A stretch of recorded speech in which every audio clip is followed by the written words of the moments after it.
नमस्कार दोस्तों, मैं सतनाम सिंह आपका एक बार फिर से अपने चैनल पर स्वागत करता हूं। दोस्तों, जैसा कि मैंने आपको एक वीडियो में बताया था कि जो अपनी रात को ठीक करना जान गया उसका अगला दिन भी ठीक हो जाएगा, क्योंकि इसके पीछे बहुत से रीजंस हैं। आप रात के समय 2 और 2 4 बोलते बोलते सो जाओ, अगली सुबह आप पाओगे कि अभी भी वही विचार चल रहा है और रात में आपको सपने भी उसी के अकॉर्डिंग आते हैं जो आप सोने से पहले सोच रहे होते हो। इसीलिए रात को सोने से 1 घंटा पहले आप न ही मोबाइल यूज करें, न ही किसी से बात करें। और अगर आपको कुछ सोचना ही है तो अच्छी या पॉजिटिव बातें या अपने करियर को लेकर किसी प्लानिंग के बारे में सोचते सोचते सो जाए।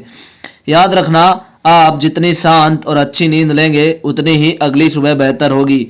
अगर सुबह 5 बजे उठना है तो अंतिम विचार यही दोहराते हुए सो जाओ। रात के समय यदि आप उदास मन से सोओगे तो अगला दिन भी आपका खराब हो जाएगा। एक और बात, जब भी सुबह उठो मोबाइल को हाथ भी मत लगाओ, क्योंकि जब आप उठते ही सोशल मीडिया पर कुछ ऐसा देख लोगे जो आपकी रात वाली प्लानिंग या आज के गोल से रिलेटेड नहीं है, तो आपका दिन डिसाइड हो जाएगा कि आज आपका दिन कैसा रहने वाला है।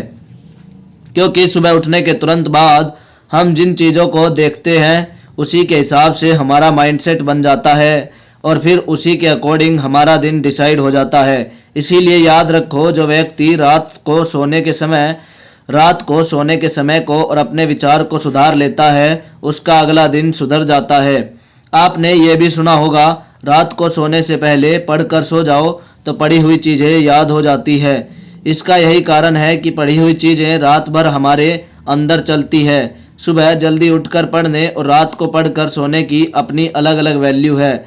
इसीलिए अपने सोने के अंतिम समय और उठने के समय के माइंडसेट को संभाल लो, बाकी सब अपने आप सुधर जाएगा। एक और चीज़ नोटिस करना, कभी कभी आप रात में अच्छे माइंडसेट के साथ सोते हो कि कल सुबह उठकर ये करूँगा, लेकिन सुबह उठने के बाद आप कुछ देर मोबाइल इस्तेमाल करते हो और आपका रात वाला माइंडसेट और गोल गायब हो जाता है। क्योंकि हमारा माइंड बहुत तेज़ी से चीज़ों से प्रभावित होकर अलग दिशा में काम करने लगता है। इसीलिए ये भी कहा जाता है कि काम के समय या पढ़ाई के समय आप मोबाइल से दूर रहें, ताकि आप मोबाइल में कुछ देखकर प्रभावित होने से बच जाओ। इस तरह आप अगर अपनी बॉडी और ब्रेन को समझ जाएं तो आपका जीवन बाकी लोगों से अलग होने लगेगा। अब आप ही बताओ, क्या आपने भी कभी नोटिस किया है कि जिस आखिरी विचार के साथ आप रात में सोते हैं सुबह उठने पर वही विचार पहला होता है? कमेंट करके ज़रूर बताना यस या नो, ताकि बाकी लोगों को भी आपके कमेंट को पढ़कर समझ आ जाए कि ये चीज़ सबके साथ होती है और हम क्या गलतियाँ करते हैं। अगर आप बॉडी और ब्रेन से जुड़ी ऐसी और भी बातें जानना चाहते हो तो हमारे चैनल को अभी के अभी सब्सक्राइब कर लेना और हाँ, बेल आइकन ज़रूर दबा लेना, क्योंकि मैं ऐसे अपडेट्स ऐसे डालता रहता हूँ। इस बारे में मैं आप तक और जानकारी शेयर करूँगा, उन्हें मिस नहीं करना आपको, तो इसीलिए बेल आइकन ज़रूर दबा लेना। पूरा वीडियो इतने प्यार से देखने के लिए आपका धन्यवाद।